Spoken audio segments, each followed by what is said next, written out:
췌장암에 걸릴 확률이 높으신 분들이 일단 담배와 술을 마시는 50대 이상의 남자분들이라고 생각하시면 될 것 같아요. 안타깝지만 초기에는 증상이 아예 없는 거죠. 그래서 상당히 암이 진행된 후에나 증상이 나타나거든요. 그래서 예를 들어서 제일 흔한 증상은 안녕하세요, 시청자 여러분. 만나뵙게 돼서 반갑습니다. 저는 영상의학과 전문의로 현재 예젤유 의원을 운영하고 있는 원장 이원경이라고 합니다. 네.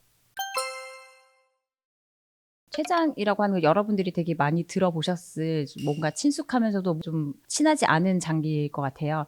췌장은 흔히 우리가 명치가 아프다고 얘기할 때 명치 끝 거의 갈비뼈가 끝나는 부분에 복장뼈라고 하죠. 그 부분과 배꼽 사이에 위치하고 있고요. 그렇지만 그 표면 쪽은 아니고 거의 등뼈 쪽에 가까워서 깊숙이 위치하고 있는 장기고요. 사이즈는 뭐 12cm에서 15cm 정도로 되어 있는데 일단 한국 분들은 췌장 사이즈가 조금 아담하다고 알려져 있습니다. 서양인에 비해서 좀 작은 크기고요. 그래서 췌장이 조금 약하다. 네, 한국 분들이 특징입니다. 크게 내분비 기능과 외분비 기능이라고 있어요. 그래서 내분비는 말 그대로 안내자여가지고 눈에 보이지 않는 그런 호르몬을 분비하는 역할을 하는 거죠. 그래서 우리가 흔히 들어봤던 호르몬 중에 혈당을 관리하는 인슐린 호르몬과 글루카곤이 인슐린이랑 반대작용이거든요. 혈당을 올려주는 역할을 하고요. 인슐린은 혈당을 낮춰주는 호르몬이고 이 두 개를 관장하는 굉장히 중요한 역할을 하고 있고 이제 외분비 기능 같은 경우는 외자로 해서 몸 밖으로 이제 내보내는 역할을 하기 때문에 즉 소화 효소를 분비를 해요. 그래서 눈에 보이는 소화액을 분비를 해서 우리가 음식을 먹었을 때 탄수화물, 지방, 단백질의 소화를 돕기 때문에 그중에서 특히 지방 분해를 할 때는 췌장의 역할이 절대적이거든요. 그래서 지방을 분해하려면 췌장이 없으면 절대 불가능합니다. 그래서 너무너무 중요한 역할을 하고 있죠. 네. 췌장이 없으면 일단 우리가 먹는 섭취한 영양소가 분해가 안 되기 때문에 흡수도 안 돼서 그냥 바로 쉽게 말해서 먹는 족족 영양분이 몸으로 가지 않고 똥으로 나간다 이렇게 보시면 되겠죠. 그래서 살이 그냥 쫙쫙 빠지고요. 인간이 영양분을 이제 흡수할 수 없다. 기본적으로 이렇게 생각하시면 될 것 같고 그거 외에도 이제 아까 말씀드렸던 중요한 내분비계 작용을 못하다 보니까 각종 질병에 바로 즉각적으로 걸리게 되는 거죠. 네. 췌장암은 말 그대로 췌장에 악성 종양이 생기는 거예요. 그래서 종류가 조금 여러 개가 있긴 한데 그중에서 흔히 알려진 무서운 췌장암은 췌관선암이라고 해서 그 암이 가장 무서운 췌장암으로 알려지고 제일 흔한 암이죠. 그래서 어쨌든 이 췌관선암을 우리가 흔하게 췌장암이라고 하는 건데 이거가 걸리면 그냥 췌장 자체가 이 암세포에 의해서 그러니까 죽음을 맞이하게 되는 거기 때문에 장기가 인간은 아니긴 하지만 이 장기가 그냥 목숨을 잃는다. 그래서 췌장의 기능을 못하기 때문에 근데 거기서 끝나는 게 아니고 암세포가 전신에 다 퍼질 수 있기 때문에 췌장암은 일단 췌장이 셧다운 되는 거라고 보시면 될 것 같아요. 예. 원인이 아직까지는 명확히 많이 알려진 건 없는데 그중에서 제일 이제 명백하게 알려진 것 중에 하나는 이제 담배라고 알려져 있죠. 담배 같은 경우는 흡연자의 경우에는 췌장암과 20%, 30%까지 연관성이 명백히 있다고 되어 있고 그거 외에도 유전적인 소위는 뭐 7에서 10% 정도로 되어 있고 그거 말고는 이제 원인 불명도 많죠. 어쨌든 이게 생활 습관과 관련된 게 많다고 보시면 될 것 같아요. 그 중에서 가장 흔한 게 담배 그리고 술도 있고 그거 외에도 지방, 그러니까 살찌는 행위들 있죠. 아까 제가 지방을 이제 흡수하고 분해시키는데 췌장이 절대적으로 역할을 한다고 했는데 그 췌장에 많은 로딩을 가하게 되는 행위가 살찌는 행동이죠. 살이 찌면 지방세포가 늘어나고 췌장에 로딩 과부하가 걸려서 췌장이 고장이 나게 됩니다. 네. 췌장염은 한마디로 우리가 염증 있잖아요. 우리가 흔히 얼굴에 생기는 뭐 여드름도 솔직히 염증이고 뭐 뭔가 골맞을 때 다 염증이라고 보시면 되는데 췌장이 아파서 골골거리는 이런 거를 염증, 췌장염이라고 보시면 되고요. 간단한 일회성 이벤트의 췌장염 가지고는 췌장암하고 연관은 없어요. 근데 만성적으로 술을 잘 드시는 분들은 췌장염을 달고 사실 수 있거든요. 그래서 만성적인 췌장염을 즉 췌장염을 나았다가 또 걸리고 하시게 만성적으로 걸리시는 분들은 췌장암과 연관이 되어 있다고 보고가 되고 있고 그래서 췌장염도 뭐 한 번쯤 걸리는 건 문제가 없지만 내 몸을 혹사시켜서 췌장염이 자꾸 걸리시는 분들은 췌장암으로 가고 있다고 꼭 명심을 하셔야 될 것 같아요. 네. 이게 이제 안타깝지만 초기에는 증상이 아예 없는 거죠. 그래서 많은 분들이 시기를 다 놓쳐서 뒤늦게 발견하는 케이스가 되게 많고요. 안타깝게도 이게 암에 대해서 초기 증상을 알 수 있으면 저는 그게 노벨상감이라고 생각하는데 일단은 초기 증상이 없어요. 그래서 조기 검진이 제일 중요하겠고 많이 상당히 암이 진행된 후에나 증상이 나타나거든요. 그래서 예를 들어서 제일 흔한 증상은 뭐 황달이라든지 체중 감소, 왜냐하면 뭘 먹어도 똑같이 먹는데도 불구하고 췌장이 고장이 났기 때문에 영양분의 흡수가 안 돼요. 그래서 쫙쫙 살이 빠지는 거죠. 그래서 그런 증상, 소화불량, 뭐 이런 기타 등등의 많은 아주 비특이적인 증상들이 많고요. 그거 외에 뭐 소변이나 대변색 변화, 아니면 이제 심지어는 암이 커져서 주변의 구조물을 눌러서 복통으로 나타나기도 하고 되게 다양합니다. 예. 우리가 이제 흔히 생각하는 대변 색깔이 이제 황금색, 뭐 바나나 변 이렇게 얘기하잖아요. 근데 췌장에 암이 생겨서 췌장이 고장이 나게 되면은 췌장 안에서 췌관을 통해서 소화액, 즉 뭐 쓸개즙이라든지 이런 소화액이 나와서 십이지장으로 흘러나와서 그게 변으로 만들어지는 과정에서 색소를 이제 넣어주는 거죠. 그래서 이게 황금변으로 되는 건데 이 분비와 배출에 문제가 생기기 때문에 변 색깔이 이게 담즙 색깔이 사라지는 거죠. 그래서 회색 변으로 나온다든지 아니면은 이제 소변 색깔이 뭐 피도 좀 섞일 수도 있겠고 뭐 이제 콜라색, 젓갈색 뭐 되게 다양하게 나타날 수 있는데요. 어쨌든 대부분은 이제 회색변 이렇게 좀 알려져 있습니다.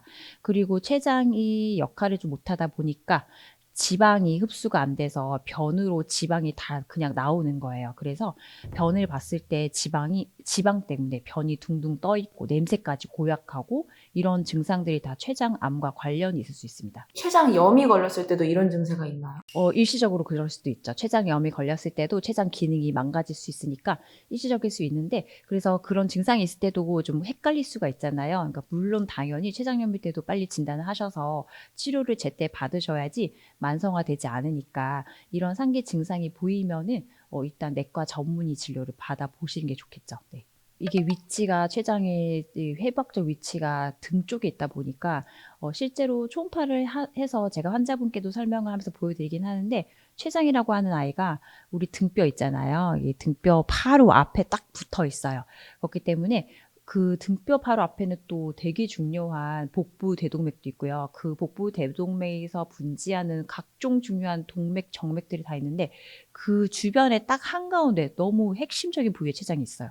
그래서 이 췌장에 종양이 생겨서 커지면 그 주변에 혈관하고 신경들이 되게 많단 말이에요. 그거를 이제 누를 수밖에 없게 되고 그러면 그게 등통증으로 나타나는 케이스가 많고요.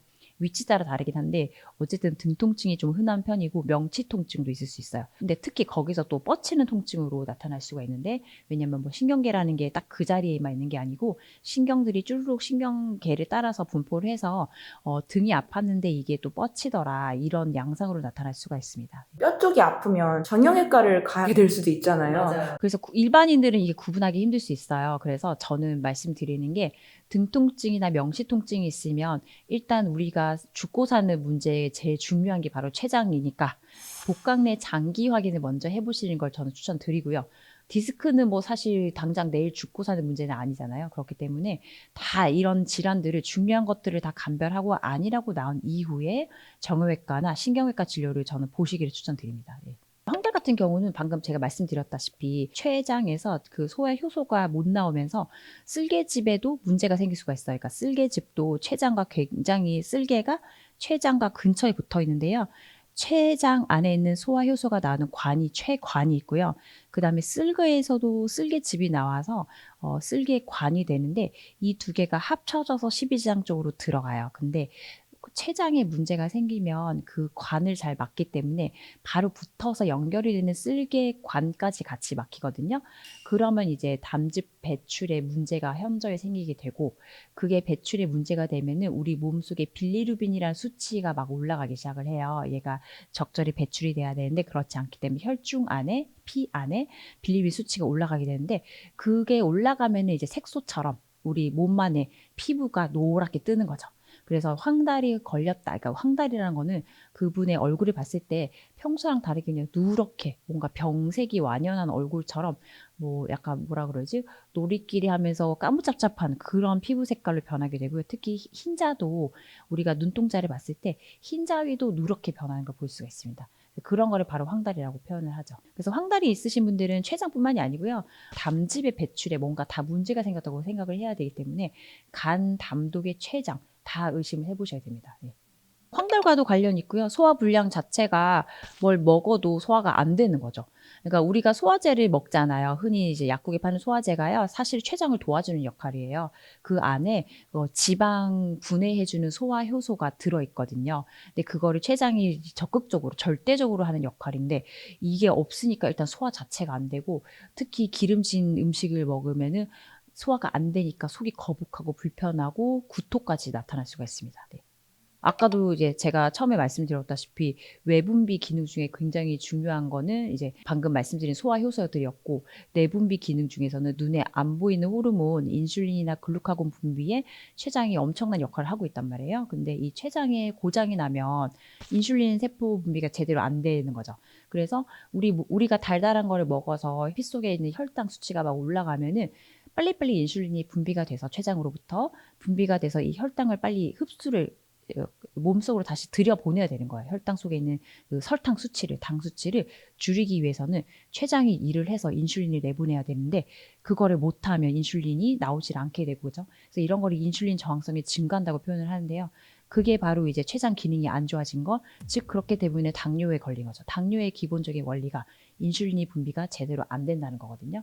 그래서 췌장암 환자의 30에서 35%가 당뇨에 결국 걸리게 됩니다. 네. 췌장암에 걸리면 증상들이 다 나타나는 건가요? 그렇죠. 거의 보통은 심하게 진행되신 분들은 제가 말씀드린 증상이 많이 다 나타날 수 있고요. 위치마다도 다를 수 있어서 췌장암이 만약에 췌장에 그러니까 췌장 같은 경우는 머리와 그다음에 두부, 머리, 목, 뭐 이렇게 몸통, 꼬리까지 이렇게 있어요. 그래서 위치가 머리 쪽에 가까우면은 이제 담관을 많이 막을 수가 있어서 황달이라는 이런 증상이 먼저 나타날 수가 있고요. 그래서 비교적 췌장암이 머리 쪽에 있으면 그나마 발견이 빠르다고 되어 있어요. 근데 이제 췌장암이 만약에 이제 체부나 먼 꼬리 쪽에 생기면 발견이 굉장히 늦어져요. 왜냐하면 걔네 주변에 커져도 인접한 장기가 딱히 그렇게 뭔가 특별할 만한 증상을 일으킬 만한 그런 것들이 없기 때문에 종양 사이즈가 되게 커져서 주변에 눌러서 통증으로 나타나는 경우가 많죠. 그래서 제가 예전에도 봤던 환자분 중에 하나가 CT를 통해서 저는 환자분을 뵀는데 그 환자분도 췌장의 암이 꼬리 쪽에 있어서 되게 커져가지고 복부, 그러니까 등 통증으로 오셨던 분이 있었어요. 네. 안타깝지만 그래서 실제로 췌장암 1기에 진단되신 분들이 거의 1%에 달할 정도로 희박하거든요. 그래서 우연히 발견되신 분들이고요. 그분들은.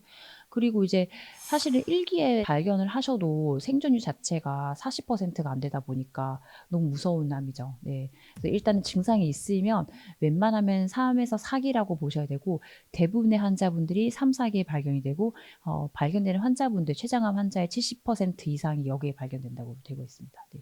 보통은 피검사를 기본으로 하고요. 피검사를 했을 때 췌장 효소 분비가 이제 많이 막 올라가 있을 수 있어요. 그 말이 이제 췌장이 녹았기 때문에 녹아서 안에서 췌장이 망가질 경우에는 췌장 그 효소 수치가 기하급수적으로 올라가거든요. 그런 증상이 있을 수도 있고 아니면 당뇨가 갑자기 진단이 될 수도 있기 때문에 혈당 수치도 봐야 하는 거고요. 그거랑 더불어서 보통은 복부 통증으로 오실 경우에는 복부 CT를 많이 찍죠. 응급실 통해서 오시기 때문에 복부 조영 증강을 한 복부 CT를 찍거나 또는 뭐 가능하다면 초음파까지 가능할 수 있는데 보통은 이제 밤 늦게 이제 오시는 경우가 많기 때문에 그럴 때는 초음파가 불가능할 케이스가 많아요. 그래서 응급으로는 복부 CT를 잘 찍을 수 있어서 제가 봤던 분들은 CT로 진단이 많이 되었습니다. 네. 주기적으로 받는 게 제일 중요한데 보통은 초음파를 하시면 제일 가성비가 좋고 누구나 쉽게 검사를 받을 수 있는 거긴 하거든요. 그래서 복부 초음파 검사를 저는 그냥 기본으로 1년에 한 번씩 하라고 말씀을 드리는 편이고요. 근데 이제 초음파 같은 경우는 그 시행하는 그 분의 술기 따라서 췌장이 잘 안 보이는 경우가 많아요. 특히 복부 비만이라든지 내장 복부 안에 가스가 많으신 분들은 안 보일 수가 있어서 그보다 더 정확하게 발견을 할 수 있는 거는 이제 복부 MRI가 또 있고요. CT 같은 경우는 일단 조영제와 함께 그 방사선의 노출이 워낙 크다 보니까 뭐 적극적으로 찍어서 발견하라고는 제가 말씀드리기 힘들 것 같아요.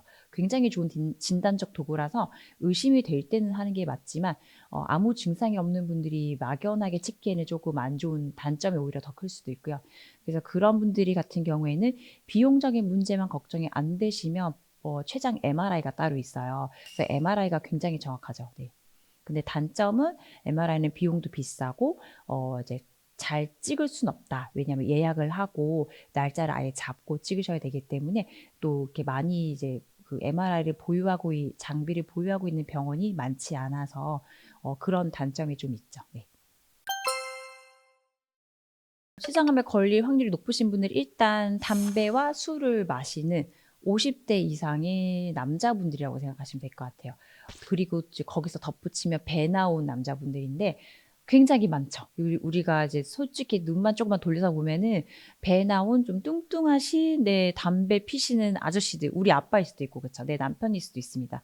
근데 이런 분들이 다 위험인자라고 보시면 되고요. 왜냐하면 지금 제가 언급드렸던 모든 것들이 다 췌장에 안 좋거든요. 그러니까 술과 담배, 그다음에 복부 비만, 즉 지방이 많은 분들은 지방을 녹이기 위해서 췌장이 굉장히 힘든 일을 이미 하고 있는 거죠.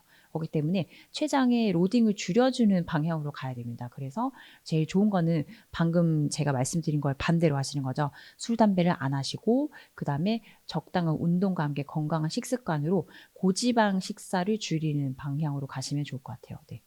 이걸 반대로 되는 거기 때문에 그러니까 그 야채 위주의 음식인 거죠. 그러니까 지방식이 좀 적으면서 췌장에 부담이 안 되는 음식을 드시면 되는 거라서 딱히 그런 거를 제가 꼬집어서 뭐 이렇게 이걸 먹으면 췌장이 좋아진다 이런 약은 사실 없어요. 그런 만병통치약 같은 음식 재료는 없고요. 그냥 제가 언급드렸던 고지방이라든지 뭐 기름, 튀김 음식, 그다음에 특히 설탕이 많은 음식도 췌장의 쥐약이거든요.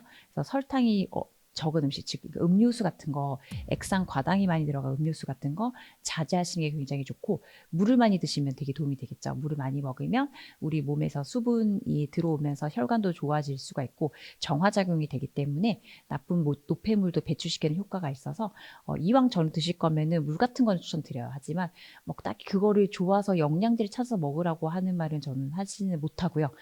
지금 제가 말씀드린 것만 기본만 하셔도 췌장에 전혀 무리가 없을 것 같습니다. 네.